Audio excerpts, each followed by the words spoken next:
Hola a todos, yo soy la doctora Yajaira de los Reyes, soy R1 de cirugía cardiothorácica y el día de hoy vamos a ver el tema de anatomía del corazón. Los subtemas que vamos a abarcar en esta clase van a ser estructuras relacionadas con el corazón, configuración exterior, cavidades cardíacas, válvulas del corazón, armazón fibroso del corazón, irrigación y drenaje venoso del corazón e inervación del corazón. Estructuras relacionadas con el corazón. Si bien recuerdan, el corazón se encuentra en el mediastino medio. Y si recuerdan las divisiones del mediastino, podrán entonces en- darse cuenta que se encuentra en el mediastino inferior y se va a relacionar con todas las estructuras del mediastino, entre ellas los pulmones, los grandes vasos, el esófago, las vértebras y el diafragma. Hace un momento les acabo de mencionar que el corazón se encuentra en el mediastino medio. ¿Pero en el mediastino medio de qué? Pues bien, el mediastino como tal se divide en dos espacios principales, mediastino superior y mediastino inferior. A su vez, el mediastino inferior está dividido en anterior, medio y posterior. Y también el superior se puede clasificar en anterior, medio y posterior, aunque varían las clasificaciones de estos. Más, más comúnmente utilizada esta subdivisión en el mediastino inferior porque tiene más estructuras. Vamos a encontrar al corazón en el mediastino inferior en su parte media. Como les acabo de mencionar, pues tenemos estas tres porciones. El mediastino anterior va a estar abarcado o va a comprender entre el cuerpo del esternón y el pericardio. Es este espacio. El mediastino medio va a contener el pericardio, el corazón y las estructuras ubicadas por delante del plano de la bifurcación traqueal y por detrás del mediastino anterior. Eso va a ser aproximadamente a este nivel. Y el mediastino posterior va a estar ubicado entre la división traqueal, que más o menos sería por aquí, y la columna vertebral, que es todo este espacio de atrás. Como ven, esta línea donde está T4 y el ángulo de Luis será la división entre el mediastino superior y el mediastino inferior. Regresando a las famosas vértebras cardíacas de Giacomini, vamos a ver que la vértebra torácica 4 va a corresponder a las vértebras supracardíacas de Giacomini, donde se originan comúnmente los grandes vasos cardíacos. Por su parte, la vértebra T5 va a ser la vértebra infundibular del cono arterial, por aquí. La vértebra T6 va a corresponder a la vértebra auricular o basal. La vértebra T7 será la vértebra ventricular y la vértebra T8 va a ser la vértebra del vértice cardíaco. El corazón se va a proyectar entre el segmento de la T4 y la T8 de las apófisis espinosas de las vértebras torácicas y va a estar situado en la línea media. Va a mantener la posición y su continuidad con los grandes vasos por sus fijaciones con el pericardio fibroso y las inserciones diafragmáticas que tiene este. Aquí podemos ver una imagen de la posición que tiene el corazón con relación a las estructuras anatómicas del tórax. Configuración exterior. El corazón tiene forma de cono o pirámide. Su dirección va de arriba a abajo, de derecha a izquierda y de atrás a adelante. No está como lo vemos en un dibujo tradicional, sino más bien parece estar acostado y de lado, como lo veremos en imágenes siguientes. El corazón humano adulto pesa en promedio en un hombre de 325 gramos más menos 75 y en mujeres de 275 más menos 75 gramos. Un corazón de un infante, por su parte, en los primeros meses de vida o al nacer, pesará entre 25 gramos e irá incrementando su peso gradualmente. Y a los 10 años alcanzará entre 100 a 125 gramos. Entre las diferentes caras que conforman el corazón, la primera de la cual vamos a hablar es la cara anterior. Esta estará formada por la aurícula y orejuelas derechas, el surco aurículo ventricular y el ventrículo derecho, el tracto de salida pulmonar también el cono arterioso y una pequeña parte del ventrículo izquierdo que será la que se ve en esta imagen. Entonces, recapitulando, parte de la aurícula y orejuela derechas, surco aurículo ventricular y también el tracto de salida pulmonar o cono arterioso, así como una pequeña parte del ventrículo izquierdo. La cara inferior será la cara que está pegada al diafragma, por lo tanto, también es referida como cara diafragmática. Está formada por el tercio derecho del ventrículo derecho, que es lo que nos va a faltar del otro lado, 2/3 izquierdos del ventrículo izquierdo, generalmente el ventrículo izquierdo está abajo, y una pequeña porción de la aurícula derecha, entrada de la vena cava inferior. Aquí podemos ver la cara diafragmática o inferior del corazón y también alcanzamos a ver el surco aurículo ventricular y también el surco interventricular. Las caras pulmonares. Va a haber, por supuesto, una cara pulmonar izquierda y una derecha, y casi enteramente va a estar conformada por una visión lateral del ventrículo izquierdo y de la aurícula izquierda, hablando de la cara pulmonar izquierda, y pues en el caso de la cara pulmonar derecha, estará conformada por la porción convexa de la pared lateral de la aurícula derecha casi enteramente. Hablando de los bordes del corazón, vamos a reconocer en él que tenemos un borde inferior o agudo, un borde izquierdo o obtuso y un borde derecho o superior. El borde inferior es también llamado agudo por el ángulo que se forma a partir de este al estar pegado con la cara diafragmática y el borde de la cara superior con la cara anterior que forman un ángulo bastante agudo en este punto. Por su parte, el borde izquierdo obtuso realmente está muy redondeado y mal definido, al igual que el borde derecho. La base del corazón.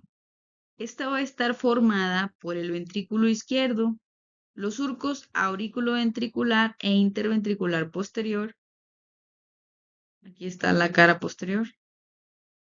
Y la aurícula izquierda y sus 4 a 5 venas pulmonares, como se alcanza a ver en la imagen tanto en esta como en esta.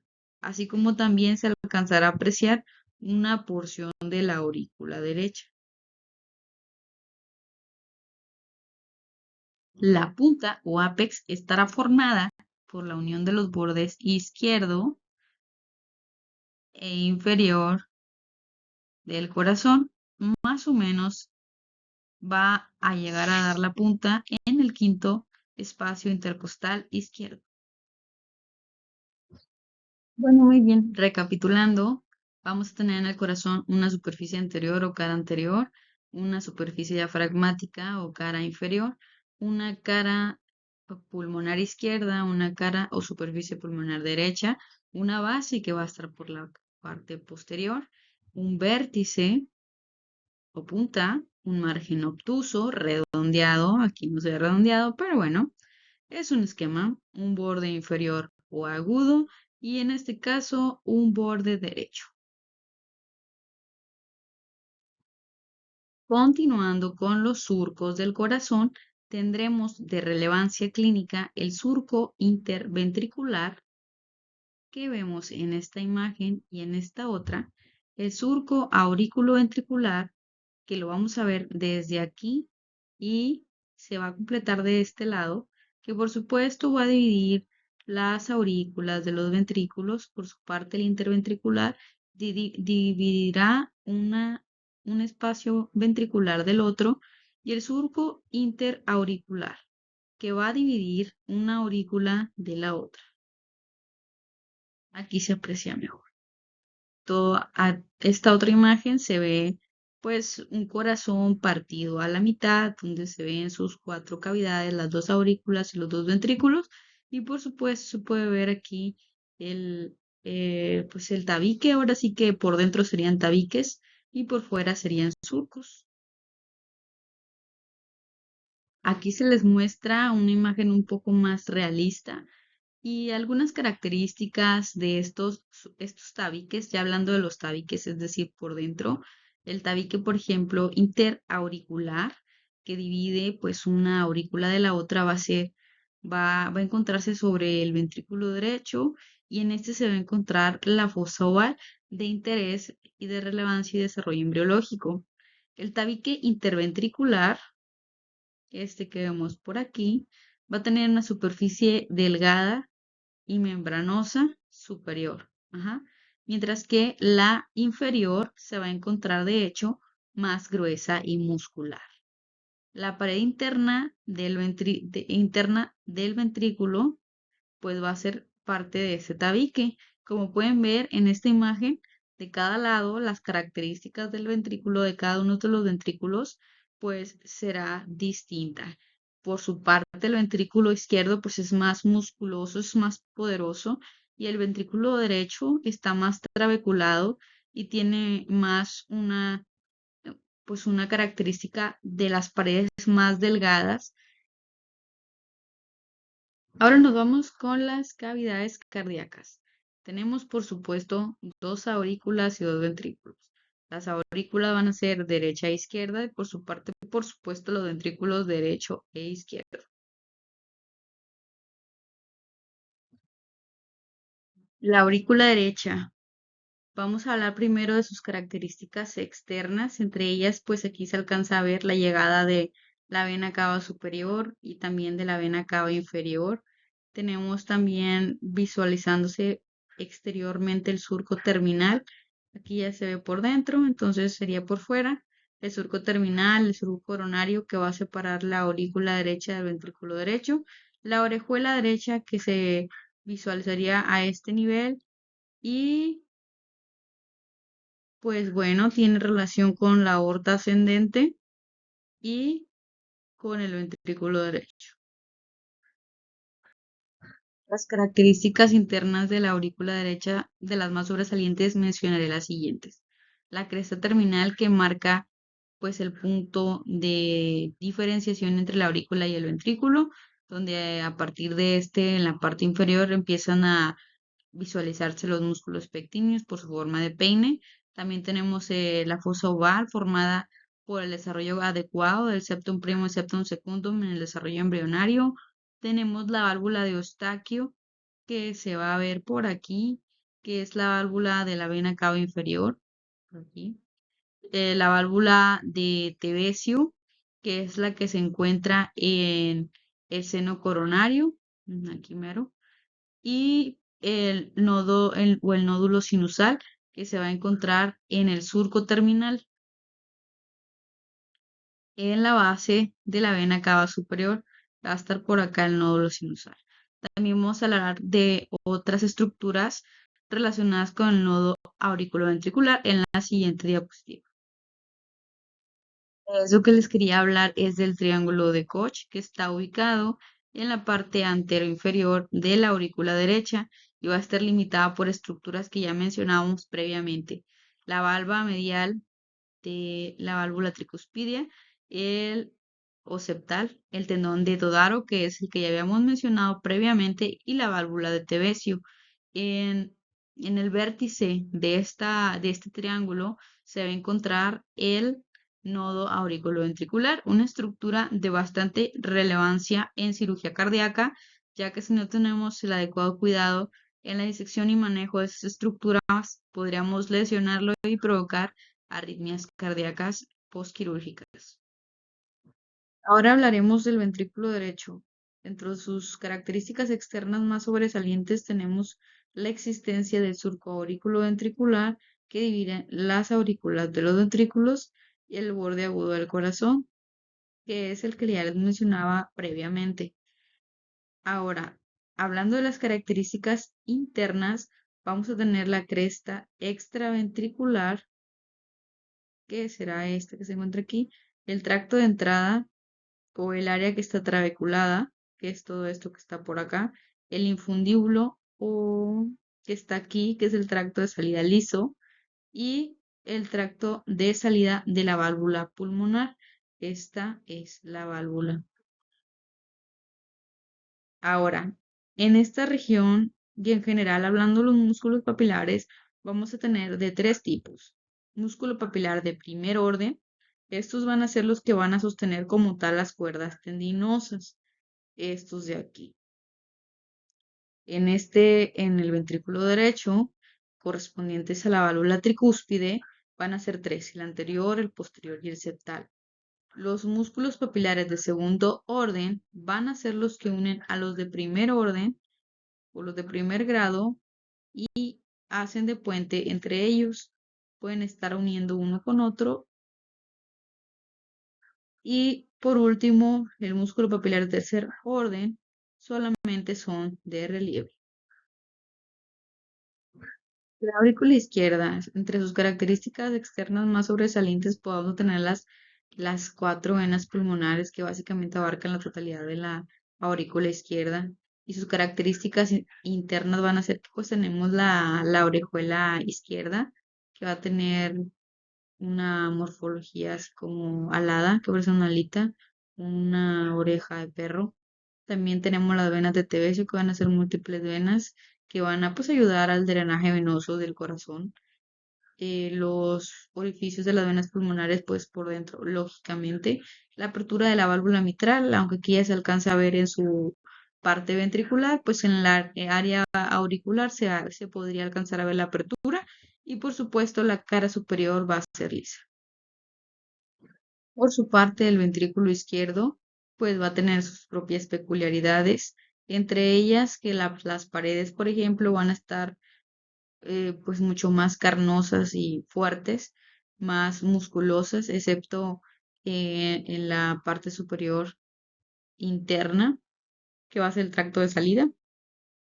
En la base, pues vamos a tener el orificio auriculoventricular, bicúspide o de la mitral y pues el orificio aórtico, que va a ser este.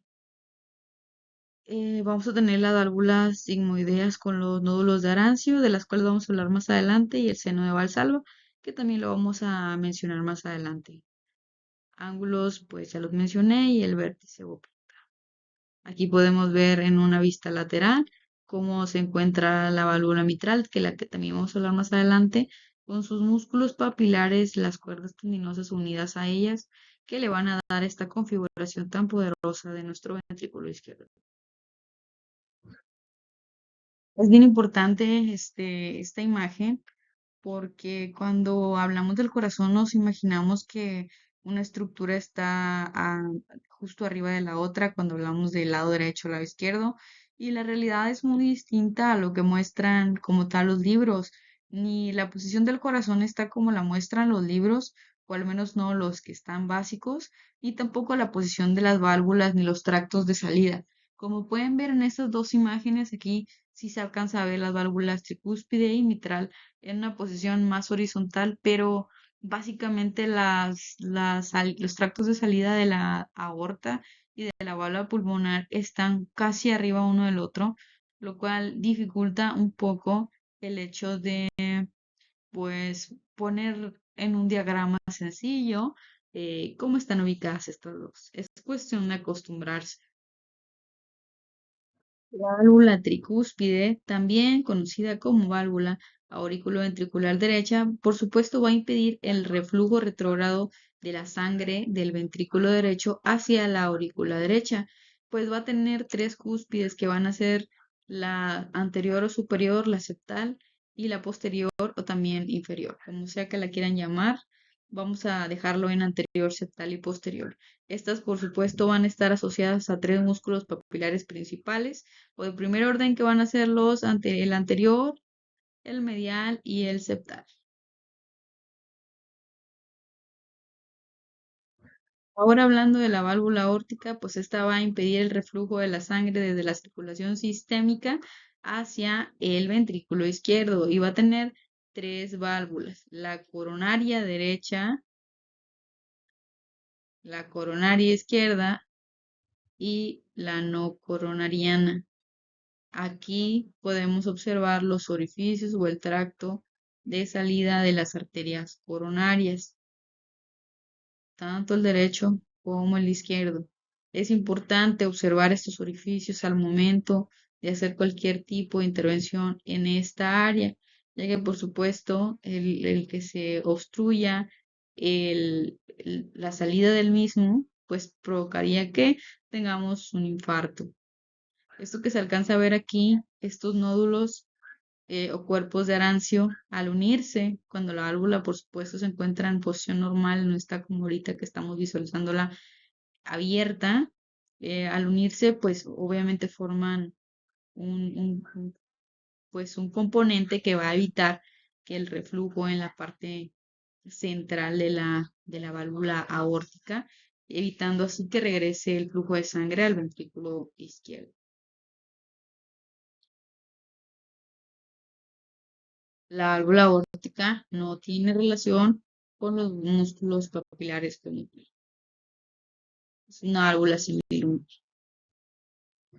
Aquí, pues, una lámina en la cual podemos observar tanto la salida, salida de la coronaria derecha, la coronaria izquierda, la valva no coronariana, los nódulos de Arancio, y bueno, eso es lo más importante. Ahora toca hablar de la válvula mitral. Esa también es conocida como válvula auriculoventricular izquierda o también la válvula bicúspide. Esa impide el reflujo sanguíneo desde el ventrículo izquierdo a la aurícula izquierda y pues va a tener dos valvas, la anterior, también conocida como aórtica anteromedial o septal, y la posterior, también conocida como ventricular o posterolateral. Vamos a dejarla nada más como anterior y posterior. Está asociada o se unen a los músculos papilares posterior y anterior. Estas, como las anteriores, van a tener valvas comisurales y también tienen unos nodulillos fibrosos que se van a denominar dialvini.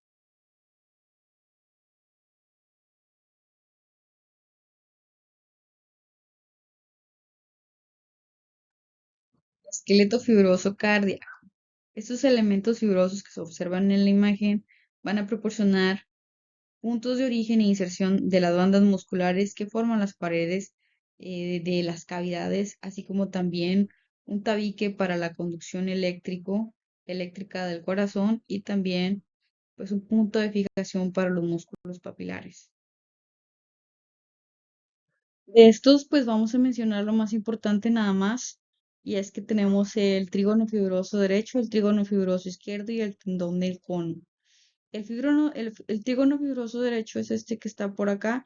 Ese va a unir el anillo de la válvula aórtica, que estaría por en este nivel, el anillo de la válvula tricuspidia, que por supuesto puede estar del lado derecho, y el anillo de la válvula mitral, que va a estar del lado izquierdo.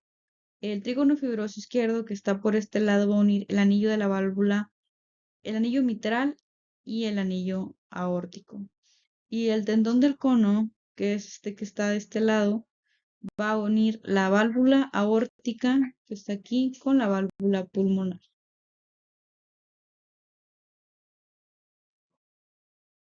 Ahora hay que mencionar la irrigación del corazón.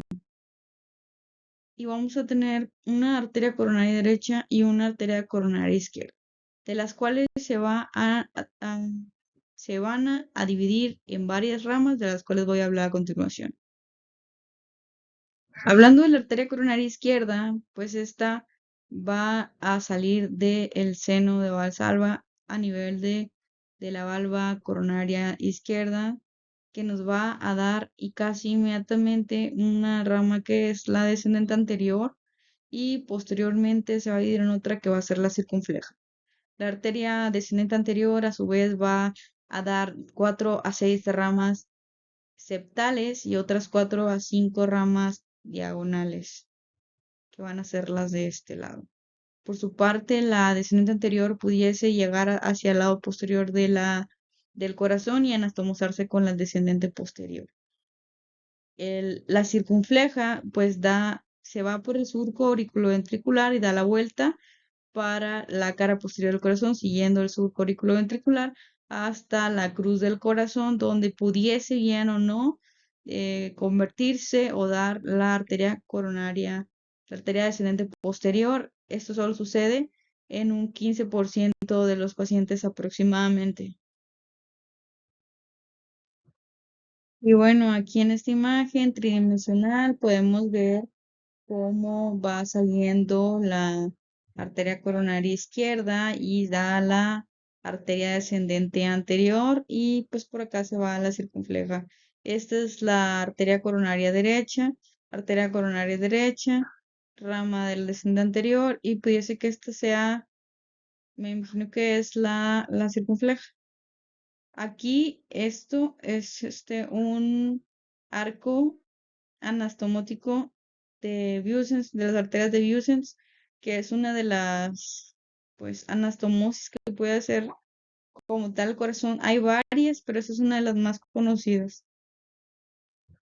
Bueno, y bien, eso es parte de lo que ya les había mencionado, cómo va la arteria coronaria izquierda y da su rama descendente anterior con sus múltiples ramas septales y diagonales. Entre las septales pues da 4 a 6 y diagonales también las 4 o 5 ramas.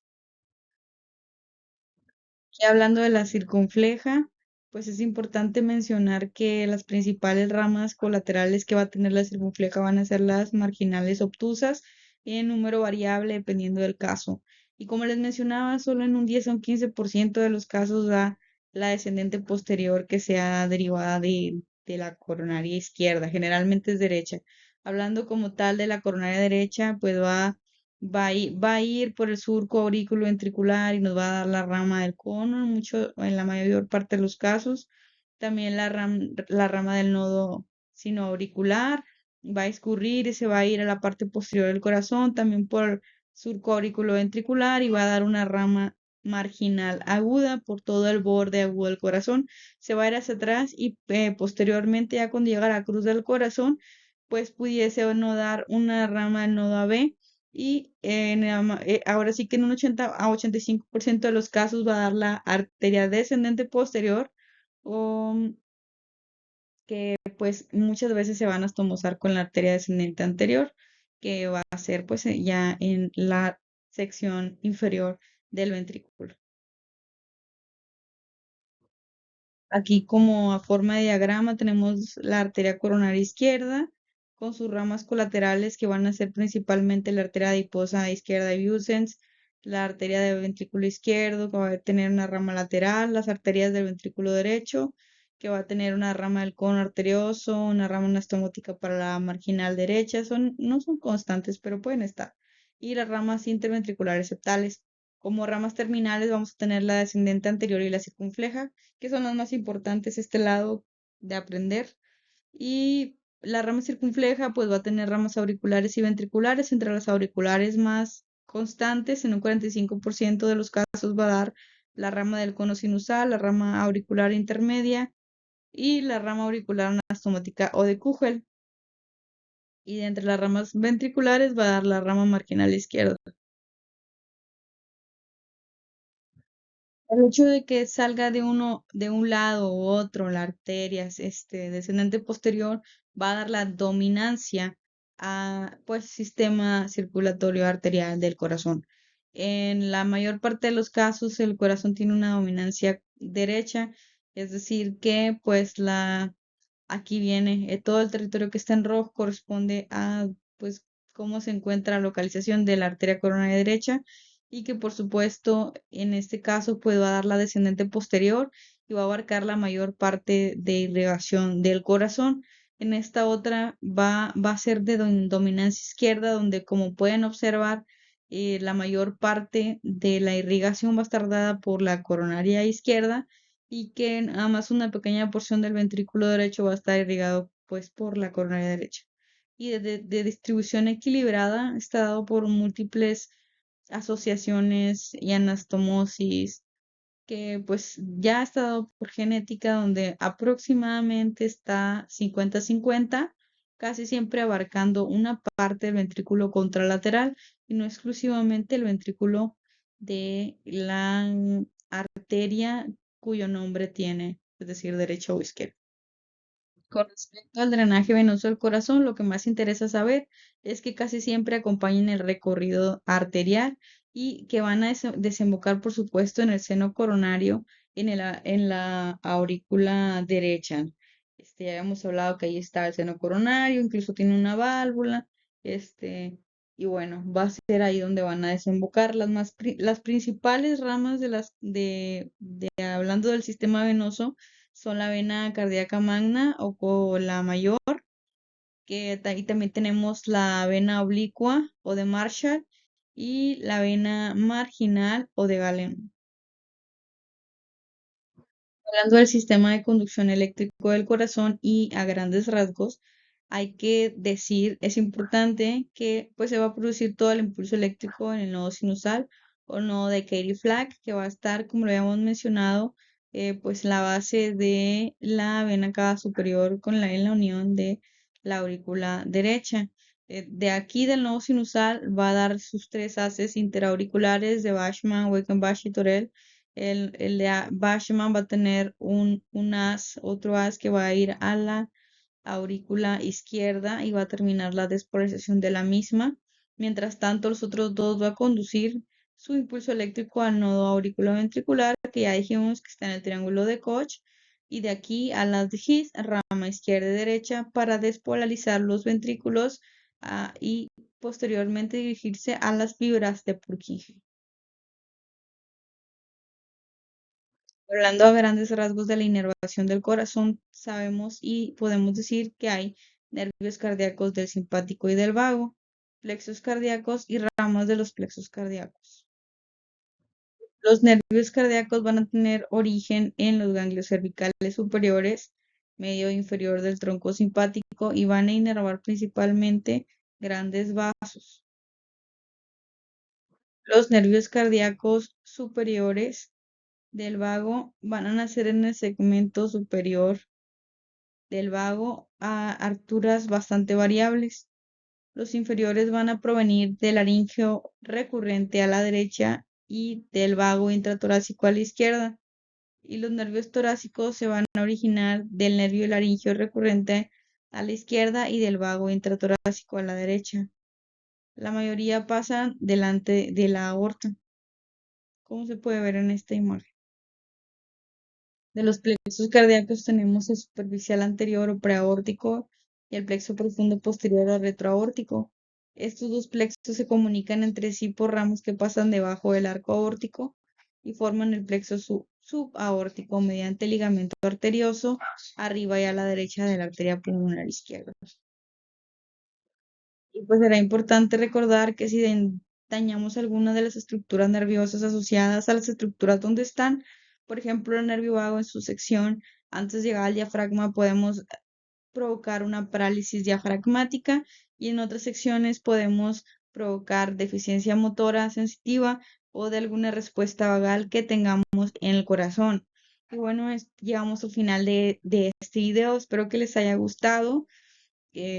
Pues denme like, compartan y pues seguiré haciendo videos para ayudar a su desarrollo académico al igual que me ha servido a mí. Pues, cuídense mucho y hasta luego.